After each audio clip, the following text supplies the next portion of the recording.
there are too many alerts, too many vulnerabilities. What do I need to fix first? And that was kind of an aha moment for us. We solved the problem for our customers who are dealing with 2 million vulnerabilities. Actually, less than 3% were the real vulnerabilities that we're supposed to fix it. Do not focus on the noise, just fix what matters. How different is it founding and starting and launching a company in the US versus India? Regulations, the networking, that's got to be a pretty different thing, right? The first 6 months was a nightmare for me, balancing family as well as new business, new terrain. The consumer behavior in the States is completely different compared to the Asia Pacific. Entrepreneurship is kind of a roller coaster ride, and if you don't have the right partner beside you, that ride gonna be a nightmare. You take one small topic inside the cyber, there are hundreds of products out there. And I'm sure that CISOs and the CISO's office are too overwhelmed with so many products out there. And it is not the product that they're gonna buy. Primarily, it is you that they're gonna trust and then buy the product. You're not selling, you're solving a problem. What is something that's been on your mind that is not being addressed in security that either you guys are directly solving or that you think just needs to be solved in the market right now? Every day we see new things that's coming up, new things are evolved. The internet era, we have seen in 5 years some great changes. But here, every day there's something or the other new coming up in AI. What are you doing to kind of build the brand for Strobes? So I'm a big believer of inbound outbound strategy together. It's not just focusing on one channel. Multi-touch point is something that I strongly believe in. And as per the research, I think there are 12 touch points that you need to have to get the eyeballs towards your website or towards your LinkedIn. That's what we believe.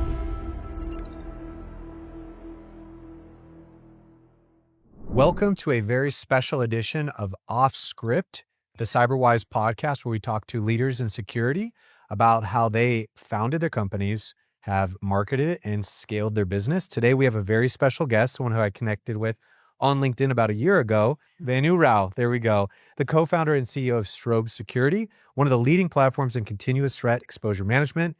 You have over a decade of experience scaling B2B SaaS companies and helping enterprises reduce cyber risk at speed. You are redefining how businesses approach vulnerability management in a world where threats evolve much faster than the defenses do. I don't want to assume too much or speak too much on your behalf, but I'll let you do a little more of a formal interview. Sure. So hi, thanks for this. I really appreciate Alano for inviting me here in the Blackhat conference backdrop.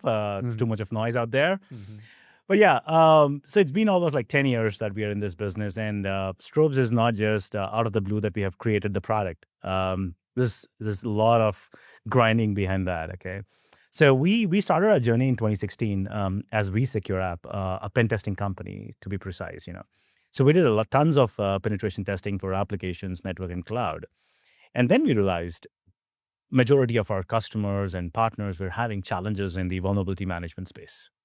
And that was kind of a movement that, okay, we were always inclined towards building products, but we were never jumped onto to build something out of the blue. But we really want to learn the problems of our customers and then build the product. So that was a time when we realized that the customers or the industry is facing challenges in the vulnerability management space because you get vulnerabilities from various sources. You have internal pen testing team, you have vendors, pen testing vendors, you have vulnerability scanners, and other ways like attack surface management, alerts, and so on and so forth. So the problem the industry was facing was there are too many alerts, too many vulnerabilities. What do I need to fix first?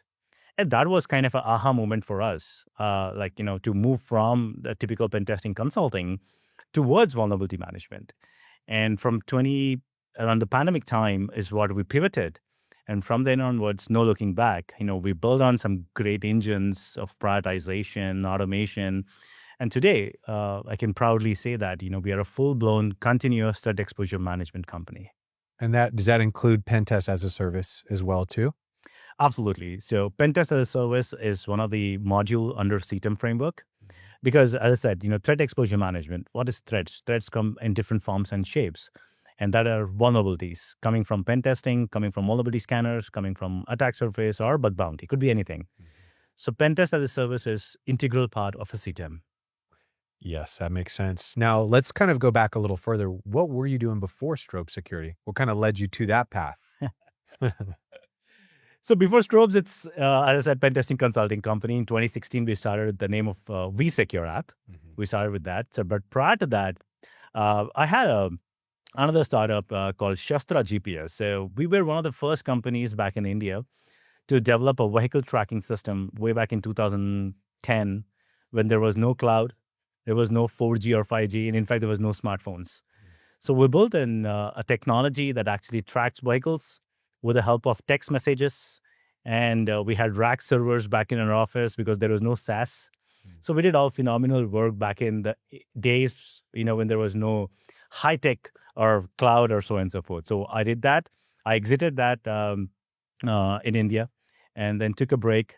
Then I worked with a company called Fujiyama Technologies. I was their business head for the Asia Pacific market to run the show. And then we were very interested in the cyberspace because my brother, who's my co-founder and CTO, he's a hacker. And I've seen his hacking skills. And I thought, okay, this is pretty interesting. And my another co-founder who was in States back then was working with large telecom companies doing project management in technology type space. And we thought, okay, let's build some cybersecurity company because we all come from different backgrounds and we can together solve the problems in the cybersecurity space. So that's been from the GPS industry or the vehicle tracking industry to the to the cybersecurity industry. That's my journey. Amazing. Yeah. And were you born and raised in India? Yeah. Yourself? Okay. So did you go to college for a specific major that led to, your career ending up in security, or what did the college years look like? Right. So the entrepreneurship bug was there right from my engineering days. So I did my engineering in India, then I did my master's in India in business administration. But the entrepreneurial bug was always there on my mind. And I worked for a couple of years before I started off this the technology company called Shastra GPS, and I moved to the States in 2022. Okay, that was a time I believed that we build a product. The big market out there is in the States, and there's no point for me to be in India and market in the United States. So I thought it's the best time for me to move here with phenomenal product and the backing of pentesting, and with no experience in US, but I still moved here with the family. That was a big step, and no regrets. The first 6 months was a nightmare for me, balancing family as well as new business, new terrain. The consumer behavior in the States is completely different when compared to the Asia Pacific. So I learned in a very hard way. Okay. But then today I can proudly say that over 60% of our revenue is coming from US. That's something to be very proud of. I think a lot of people that I've even worked with in India, that's a dream that they hold, right? They know that whether they're even like on the marketing side or design side, they can only charge a certain rate, only get so much value operating out of India. A few of them kind of cracked, the code and figured out how to charge US prices, even though they're out of India. But these are people that I feel like think just very different, right? It's almost like, were you born in the States and then moved to India? Nope. But they have followed enough like influencers, thought leaders, CEOs in the path of, a lot of people that have started companies here locally and have done really well for it. What I'm curious of is how different is it founding and starting and launching a company in the US versus India? Regulations, the networking, like that's got to be a pretty different thing, right? See, the startup ecosystem is like 10x better in the States when compared to India.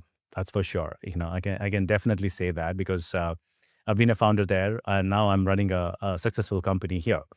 So the ecosystem, the startup ecosystem, be it in the Valley or be it in the New York or be it in Texas, that's where I am, is it's completely different, when compared to the Indian startup ecosystem, and especially when it comes to cyber. Oh my God, like I'll say 100x different in the States. Compliance and standards are a little different. I mean, with pen tests, you got HIPAA, PCI DSS, you have all these extra regulations that you have to adhere to. Maybe the market conditions wouldn't have even been right in India to do what you're doing here, right? Yeah, I mean, the initial days, I had that feeling that in India, cybersecurity is like a checkbox. Okay, I have the ISO compliance done, I'm safe. So compliance is just a checkbox, but it's not the real security. But when compared to the US enterprises over here, it's a little different. It's not a checkbox. They really take security seriously. They want the security by design, by people, by technology. But in every like you call it as people, process, and technology, they want security in every sphere of all these things. That's what the US companies look at. But having said that, off late, I have seen the Indian companies are very serious in security as well, thanks to the regulatory bodies like RBI, SEBI, the IRDA, and so on and so forth. So a lot of the regulatory and compliance bodies in India now have enforced companies to ensure that security is not just probably a technology thing, but it's a boardroom discussion now. Yeah. So now, yeah, but I'll say the US is 10 years ahead when compared to India. Interesting. So do you still have friends and family that are kind of following your journey back home and seeing what you're building here and that are kind of cheering you on, or what is that like? Yeah, I mean, definitely, it was a very tough journey for me. Okay, and everybody, like you rightly said, everybody aspires to do business in the States. Okay, sitting in India, doing business in the States, it's not an easy thing, especially when it comes to cybersecurity. Here, Yeah. cybersecurity, it's all about trust, right? You just can't outsource anything and everything to India when it comes to cyber. So I realized that, and that's the reason why I moved here. And majority of the startup founders over there, they reach out to me, ask me, "Hey, how did you crack the code? Can you help us out?" I gave them my 2 cents always. I said, sitting in India, it won't happen, buddy. You need to move and come here, sit, Yeah. network, talk to people, socialize and build that credibility and trust, and then only you can sell. Otherwise, it's gonna be it's gonna be a dream. That's it. And then there's all the layers of maybe getting a work visa, traveling out here, convincing the wife and kids, dad's going to be back. So did you have a period where you were coming here by yourself first to meet, network, and then you moved the family, or what did that kind of look like? Yeah. So the best part was my co-founder was here. Okay. Okay, he's a chief co-founder and chief operations officer, COO. He was here in Dallas, and then we actually switched our roles, not roles, sorry, we switched our geographies. He moved back to India. I moved here. Yeah. So yeah, prior to that, I used to come here for the RSA and the Blackhat conference. That I thought that's the best way to start. Talk to people. I was going around the booths, talk to a lot of founders, how they're doing sales, and also for 2018, 2019, just before pandemic, 2 years, I was here for a few months. I understand that, okay, it's very challenging just to come here for a couple of weeks, a few weeks and do business. Then I decided, no, it won't happen. Yeah. I have to take that hard step, moving with family. Like I have kids, when I moved here, my kids were 6 years. I have twins. My wife was, comfortably settled in India with her job. But, it is what it is. I have to take that step because it's my dream to, build a business, grow here, exit here, and, bring value to all my stakeholders. And I was like happy and lucky that my wife supported me, and then we all moved here. Yeah, I could say the same thing. My wife is actually down, I think, at the lazy river at the Mandalay pool right now with the kids. You brought them along for this trip, but she's been my biggest fan, my biggest champion. She had worked, for 20 something years of her career and stopped working maybe about 6 months ago so that she could help support the house more, support me in the business. And we kind of joked because I was like, hey, I'm going to retire you. A couple months later, she's like, now I just have a full-time job at Cyberwhyze helping you guys out. So all the merch and stuff you see over there, that's her job. She set that up. Oh, wow. Help coordinate a lot of the stuff. But it's like, yeah, people don't realize it's not just your business partner that's going to help you get to the next level. It's your marital partner. It's your spouse. 100%. And then a lot of times, some of your biggest fans is your kids. Yeah. Right? My son was in here earlier and he's like, Dad's going to be on TV. In his mind, he's like, oh, this is television. It's like a movie. And I said, sure, that is the case. But it's important for us to have that momentum of our family and our friends behind us because we have to go through so many battles where I think the average and sane person would give up. 100%. You do have to be a little psychotic to go through all of the hoops that we have to jump through to get here. 100%. I always say that, entrepreneurship is kind of a roller coaster ride, and if you don't have the right partner beside you, that ride gonna be a nightmare. And I was really lucky that, initially my parents supported me and then my partner. So I had that cushion from my family and I'm really lucky for that. That's amazing. That's amazing. Well, let's talk a little bit about, why you're here at Blackhat, right? What your kind of goals are. And then we could even then talk a little bit about what you're talking about, like, this whole video marketing thing. How can it play into Strobes' potential future? What you guys can do to leverage that. So let's start off with Blackhat. What are the high level goals here? Meeting with partners, clients. What do you set out to do? Yeah, I mean, conferences like Blackhat and RSA are like pretty energizing for us, for cyber founders especially. Okay, and my main objective or objectives, I would say that first and foremost, you should always know who are your competitors are. Yeah, so I come here to see who are my competitors. Are there any new competitors out there? what are my competitors doing today? So whether you have your friend beside you or not, but you need to know your enemy. Absolutely. Just as well, if not better, right? Absolutely. So that's what I do. So I follow my competitors. I want to see what they're doing, good, bad, and learn from them. Honestly speaking, it's nothing negative about it, but it's just that what is that they're doing that we are not doing, and I would really love to learn from our competition. So that's what I do. That's the first thing. Second thing is obviously meet our existing customers and partners. It's a great place. Everybody are within 1 mile radius, and you can just hop on and meet as many people as possible. So the best thing that in fact, I told a couple of startup founders that how can you make the most out of these kind of conferences? Pre-book those meetings. Yeah. At least 1 month in advance. Try to contact your customers, your partners, and see where they are, and block the calendars and go and meet them. Because when you meet your partners and your customers, they are surrounded by other folks. You can get some new introductions, right? So, and also learn how is your pre-sales doing, how's your customer success doing. Are there any challenges with the platform? What's new or what more they want? You should always listen to your customers. I think you just mentioned two things that a lot of founders can get tunnel vision. They don't want to focus on what the competitors are doing, which I think is a little bit of just an insecurity. Like, what if they're doing something better? And the other thing is like listening to what clients sometimes say that we don't want to hear, right? Like those are just being very, looking in the mirror. What is the market telling us? What are the competitors doing? People need to focus on that. And I feel like they're not doing that enough. Absolutely. Absolutely. Now, in terms of pre-booking some of those meetings, I mean, any advice for people on doing it well? It seems like you're pretty connected. You have like 25,000 followers on LinkedIn. So I feel like you could just post, hey, who wants to meet up on LinkedIn? What advice do you have for people that are struggling to maybe book meetings? What has your secret sauce been so far? That's a secret sauce. You're like, come to this restaurant, then people always show up. No. I don't think so. It's a bar or the restaurant that motivates people to meet. Yeah. It's about, there has to be an objective and an agenda of a meeting. It's not just about meeting, the CISOs or the CISO's office would give you some time, right? So always think from their perspective that what is in it for me? Yep. Okay, what should I meet? Yep. Okay, I'm spending 15 minutes of time. What is it I'm going to get? Right. So I always send in my messages, I will say that, hey, we solve this problem for a customer in your space. Okay. For example, the LinkedIn message that worked out really well for me is that, and that's a true story. Okay. One of our customers, they're dealing with about 2 million vulnerabilities. Okay. And we all know that finding and fixing 2 million vulnerabilities is a myth. I'm like, you just cannot have 0 vulnerabilities at any given point of time. Yeah. But the problem we solve for them is forget about the noise produced by 2 million vulnerabilities. Focus on what to fix first. And how can you focus is by prioritizing with 15 different parameters in real time.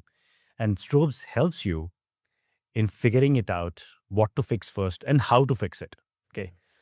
So 2 things that companies always shy away is that, one, the patch management team or the developers or whoever is responsible, they always have this question that why should I fix this vulnerability? We answer that by giving them not just score and why we have given that score. Is it exploitability? Is it asset sensitivity? Or is it asset exposure? Or is it the EPSS score? Or is it compliance? Whatever it may be. We give that reasoning as to why you fix it, why you should fix it, and second, how. So our AI agents will help you with those patch snippets or code snippets or whatever it may be to fix it. Yeah. So that was my LinkedIn message, very crisp, saying that, hey, we solved the problem for our customers who are dealing with 2 million vulnerabilities, and actually less than 3% were the real vulnerabilities that we're supposed to fix it, and we help them fix it. You want to know more about how we did it? Let's meet for 15 minutes. I'm going to explain you that. That is interesting. I mean, you think of a company that, like, let's say a healthcare, like a SaaS platform in the healthcare space, they have to meet HIPAA compliance. If they have a vulnerability that could lead to an exploit, a ransom event that will take them out of HIPAA compliance, now they have downtime, revenue lost every minute, every day. So it sounds like you guys are really good at seeing probably the business impact on it too. 100%. And not just alerts, which is, what some people get stuck in. And some people market like, hey, you're going to get 2 million. No one wants 2 million alerts, right? They want to know, like, do we have something so imminent that it could put us out of business, that could, move revenue away for weeks at a time that Correct. can really hurt us, That's right?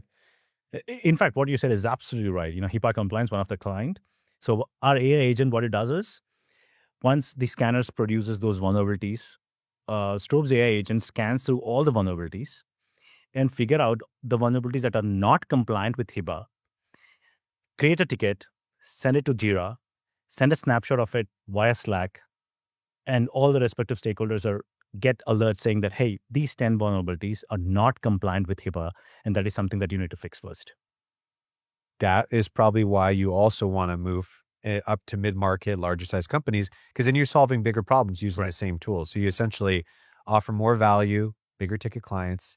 That makes total sense. That's interesting. So you're setting these meetings, you're telling people, don't just say, make it all about me. Identify what you solve that actually fixes a business problem for them.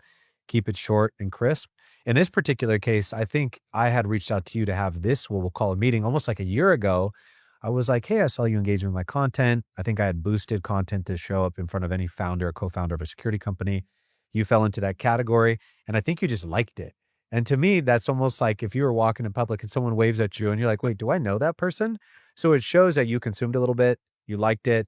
I sent a message. Initially, we were going to do like a remote podcast. Come full circle a year later, we're sitting here in person, right? And this is like our version of that 15-minute let's meet. Now you get to walk away with a beautifully produced podcast episode with a dozen video clips. I'm sure that even from the spouse, the kids, business partner, employees, and prospects will all see value in this conversation because we're talking about a lot of different things. But that's crucial. And for us, and you and I kind of talked about it, like, what if Strobes did have something like this where you're like, hey, come to our media suite. Let's talk about your business. Let's not put everything out there. You guys have privacy stuff, but let's have some thought leadership conversations going. People very rarely turn this kind of setup down because they know that it's going to help them build their personal brand. There's a little element of like vanity to it. Yep. And it's just a larger than life effect versus saying, hey, let's meet up in the lobby, right? Or like get a quick another coffee and wait in Starbucks for 30 minutes. So it's going to be cool to see if maybe you could leverage some of this too in the future. Now, outside of Blackhat, after you go home, it's back to business as usual. Obviously, you have certain strategic business priorities. We talked a little bit about looking at some of the leads you're even getting on the website today, which are a mix of small and mid-market, but going a little more upstream. Yeah. Getting, larger clients, because at the end of the day, you just want to help more people at scale and solve bigger problems. And if people are not consuming content that are in that right target market, you're going to just have a bunch of people, we call them tire kickers, knocking lead. The salespeople are going to be complaining, this is too small. What are you doing to, I guess I would say at a very high level, what are you doing to kind of build the brand for Strobes besides just, one-to-one relationship building? What is the marketing team doing at a high level that's helping you guys out a lot today? Yeah, I mean, so we have a pretty lean marketing team in-house today. Which is always a good thing. I'm a big fan of that. Yeah. Yeah, because, our people know what we do, right? And our people know what our customer requirements are. So to answer your question in short, I'm a big believer. I come from sales and marketing background. Yeah, so I'm a big believer of inbound outbound strategy together. It's not just focusing on one channel. Okay, multi touch point is something that I strongly believe in, and as per the research, I think there are 12 touch points that you need to have to get the eyeballs towards your website or towards your LinkedIn. Yeah. That's what we believe. And what we have done is a proper strategy of marketing wherein, we produce some phenomenal content around, especially our ebooks and white papers, talks a lot about how we make vulnerability management easy and CTEM and so on and so forth. Apart from that, we produce a lot of content around LinkedIn, about blogs and so on and so forth. So, yeah, so our content strategy, our push marketing, everything goes hand in hand. So it's not just about doing your SEO or content, but also we focus on our email marketing. We focus on our LinkedIn outreach campaigns. We recently started even cold calling as a part of one touch point. So in that way, we are doing a mix and match of all these things because, as I said, from a branding standpoint, I'm like, there are two things. You invest in branding, you invest in marketing. I differentiate branding and marketing because branding is elevating your company as a thought leader, and elevating the founders as the problem solvers. Okay, so we want to build a brand in the CTEM space. We want to be known as one of the good company in the world that is solving real problems in the threat exposure space. So we want to invest in our branding.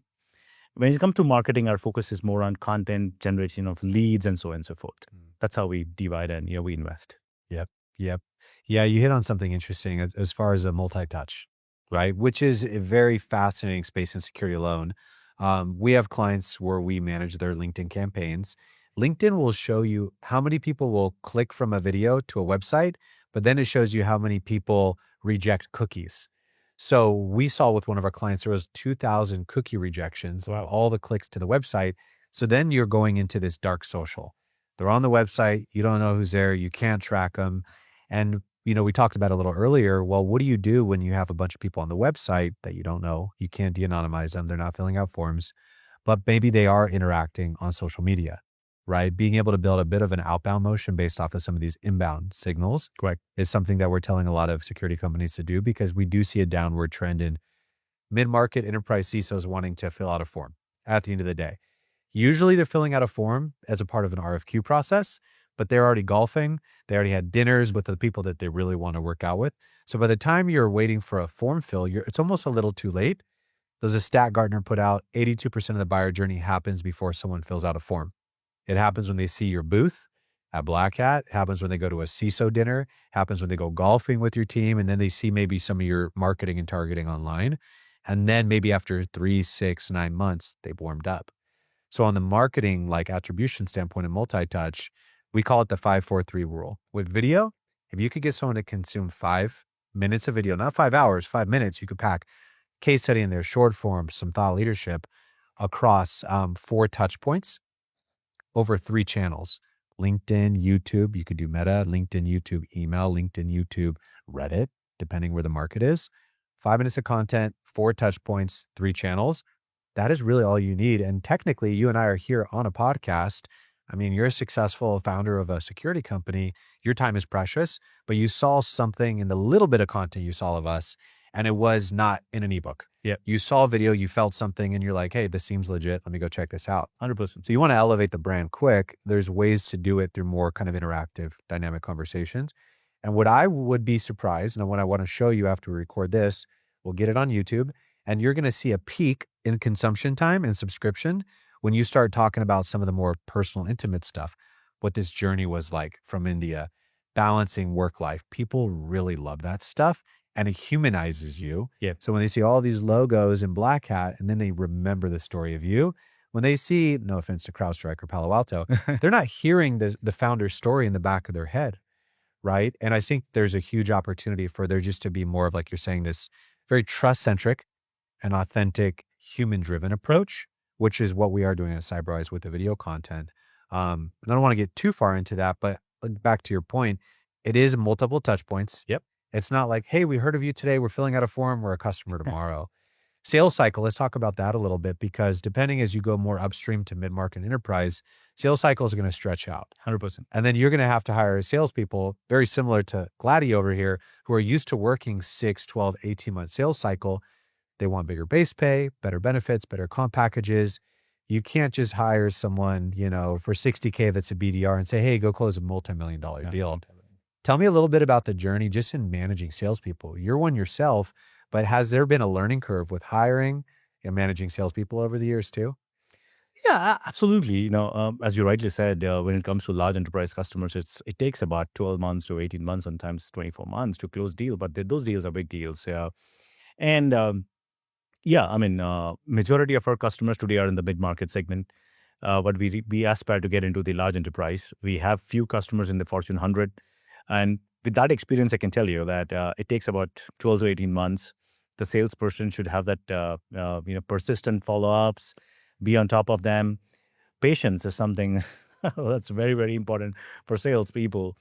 But yeah, my experience with the salespeople, I myself sales, as I said, is that as long as you are very clear about your ICP, as long as you know that you're solving the right problems for your customers, and you can read between the lines that what the prospect is talking to you about. Is he trying to say no in a very gentle manner, and you should be able to get that, or he or she is trying to just take you for a ride. You need to know that as well. Yeah. You need to have that the smartness to really read between the lines and understand whether this particular prospect is going to buy today or not. If yes, then I believe that you need to give you 100%. You need to really understand what is their burning problem today. How can you help them? Be with them, whether they give you sale today or not, but be with them. Be a trusted person in the cybersecurity. This is what I tell my salespeople, that forget about whether you get a sale today or not, but build relationships. You're not selling, you're solving a problem. And it is not the product that they're going to buy. Primarily, it is you that they're going to trust and then buy the product. So all these things are very important for a salesperson. Yeah, I agree. And I think that's why when you start talking about longer sales cycles, if you're pulling an enterprise salesperson that came from another successful person, they already have a certain lifestyle. They have maybe a family and kids.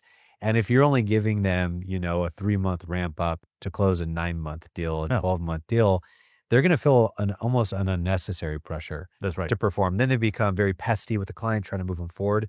So I think a lot of founders that I've seen throw several salespeople, even without building brand, building marketing, thinking it's going to be a one-call close. And then they're just burning through salespeople. No. And that's not a great brand reputation. Oh, absolutely not. Yeah, that's not the goal. So at the end of the day, I mean, the goal would be to speed up the sales cycle. Like I said, the goal would be that before they even engage with a salesperson, they've seen this conversation, they hear your story, and maybe they've seen a dozen short form videos along the way to kind of get to know you. Even if it's static content, like they've had those touch points, and the goal would be to speed up the sales cycle. Have you figured out anything in particular to speed up the sales cycle? So more than, yes, see, speeding up the sales cycle is one aspect of it. And second thing is, as you rightly said, if you're expecting the salesperson to close a 6 months sales cycle deal within 3 months, which is pretty harsh. Yeah. Having said that, I always believe in a kind of a model that's called a blended sales approach. That means, if you have a quota of, assume up $500,000, okay, you need to, as a salesperson, you need to come up with a strategy as in, how many SMB customers you need and how many mid-market to large customers you need to achieve your quota.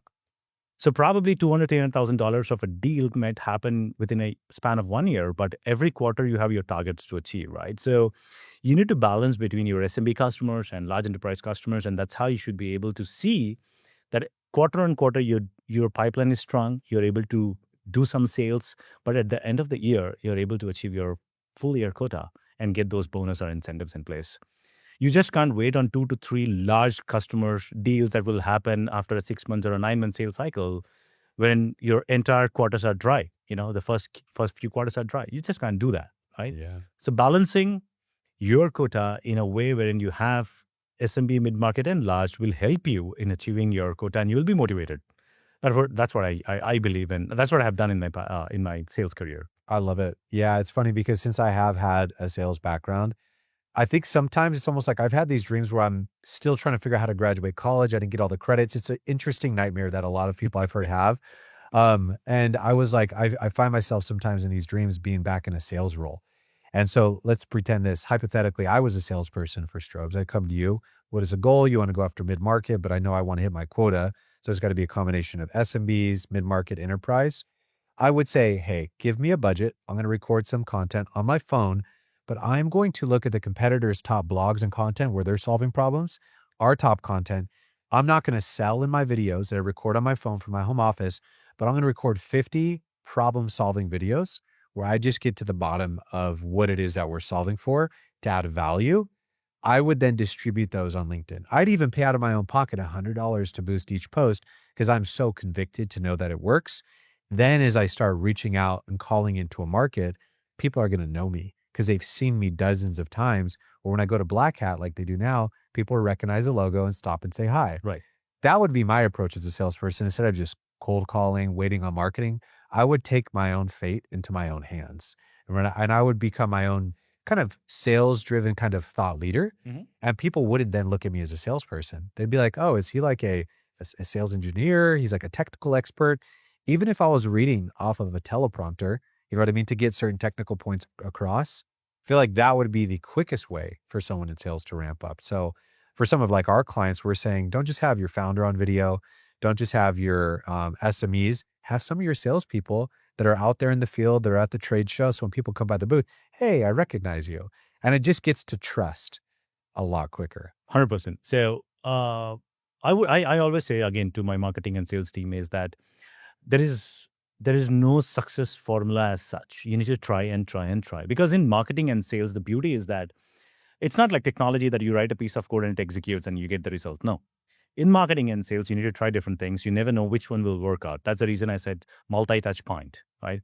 So I'll give you an example of, experimenting things. And what you said is absolutely, if tomorrow my salesperson come to me and say that I want to record 100 videos, go for it. I'm more than happy to encourage and support you with that, because you're trying something new. Yep. And I would love to do that. So we also experimented something, we sent mails, not email, mails to about 150 CISOs in Texas.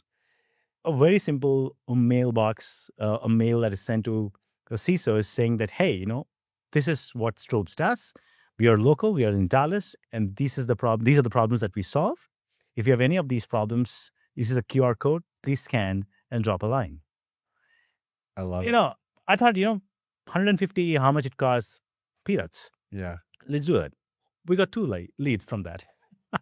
Would you consider that a success? I mean, it's a 2% conversion rate, just about right, a little below Absolutely. it. I said, everything boils down to, your cost of customer acquisition, right? Yep. So for me, as long as it is under the budgets that we have kept, it's fine. And we did that and it worked out for us. And we would like to do that, month on month.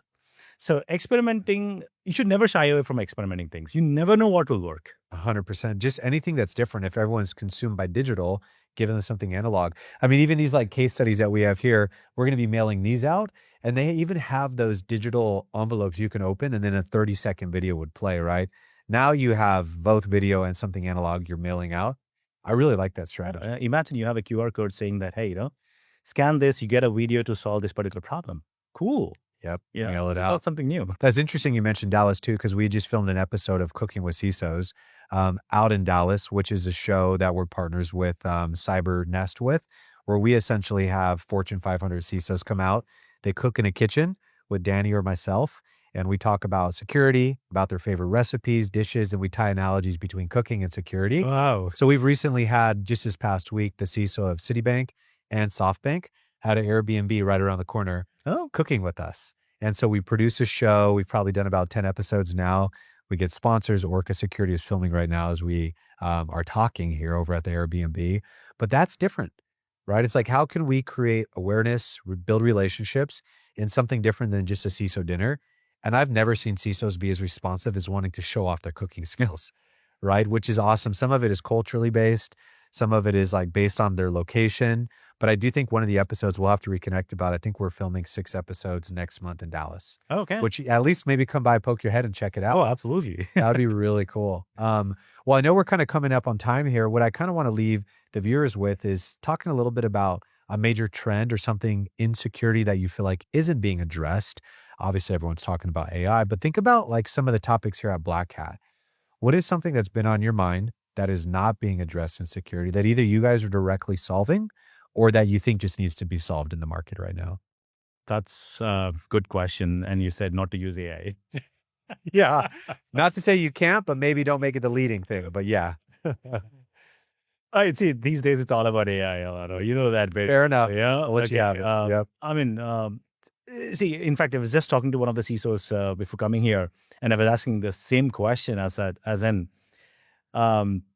today the board has too much of pressure on implementing AI in their company. And are the security teams or the CISOs being approached in getting a kind of what do you call it? So CISOs are always called as a gatekeepers in implementing any new technology, and especially with AI in place, our CISOs are even being evaluating the new technology that's being implemented when it comes to AI, especially. And I mean, the good thing is that the board is considering CISO's opinions before implementing these things. But I'm kind of believe that AI governance is not yet there, right?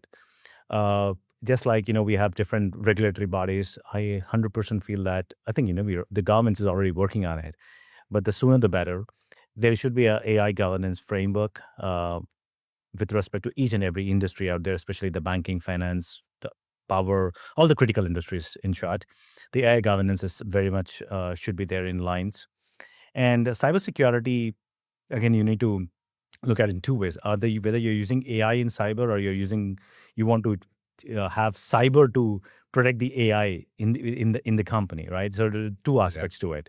So unfortunately, there is not yet a proven framework in place, as in how cybersecurity frameworks are being designed or developed in implementing AI in any organization these days. It's a Wild West. It really is, yeah. The problem is that it's too early, but it's going at a rocket speed now. Every day we see new things that's coming up, new things are evolved. The internet era was like, we have seen in 5 years some great changes, but here every day there's something or the other new coming up in AI, and that's good. That's good. But apart from cybersecurity standpoint. That is interesting, because I've talked to a few people recently that said those exact words, AI governance. I was looking on LinkedIn the other day to see if there's any groups that are really focused on AI governance. No one has started one yet. So might be not a terrible idea, because I mean, that kind of dovetails into what you guys are doing even at Strobes, right?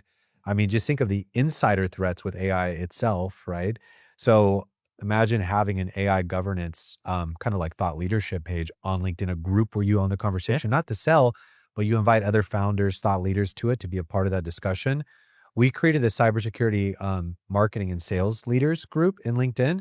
Hundreds of people joined, and people just share valuable insights, but it positions us as a thought leader. So something to take back home. Maybe you could create the first AI governance LinkedIn group, get the conversation started there, and you could see people contributing.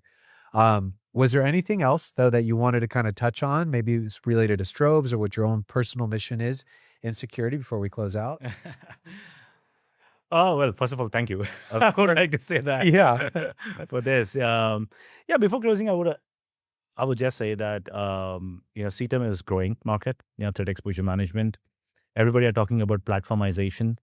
There are too many tools out there, too many technologies. Even if you see the expo hall or the business hall in the Blackhat, It's overwhelming. yeah, you take one small topic inside the cyber, there are hundreds of products out there. And I'm sure that CISOs and the CISO's office are like too overwhelmed with so many products out there. So I feel that platformization is the key. And we are one of the first companies, I can proudly say, that is doing that. Today, we have about 80 integrations or 100 integrations in place, wherein the objective is to integrate different tools and technologies that are there in the ecosystem of our customers and bring the right value out of those tools and help them reduce their risk. So that is what I would like to say, that platformization is the key. Do not focus on the noise. Just fix what matters. Focus on the business outcomes that you guys are helping solve. I love it. So what we're going to do after we produce this podcast for you, make it look beautiful, Hollywood, get people to watch it. We're going to choose a very specific market. So you and I could connect afterwards to say, I want this segment of the market, this vertical, to see the video. So I'll let you close out by just kind of doing a call to action, right? Like if we're going to get a couple thousand mid-market companies, maybe 100 Fortune 500 companies to watch this, what is the best way for them to reach and connect with you personally, or to get in touch with someone at Strobes? Yeah, I mean, like if the call to action is simple, that, if you really want to elevate your vulnerability management program or threat exposure management program, I'm Venu Rao. I'm the co-founder and CEO of Strobes, and I'm on LinkedIn. I'm on everywhere, in fact, on social. So you can reach me out on my LinkedIn page, or reach out to hello@strobes.co, and one of our executives will be reaching out, and definitely, we'll be a trusted partner for you in solving your threat exposure challenges. And in probably maybe 3 months from now, you and I could do a remote piece recapping some of the results of even this podcast and like the reach that we got. Let's shoot for 100,000 views at a minimum. I think that should be the goal. But I really appreciate you coming today. It was a pleasure connecting with you online a year ago, staying in touch up until now. Absolutely. So I appreciate it, Venu. Thank you so much.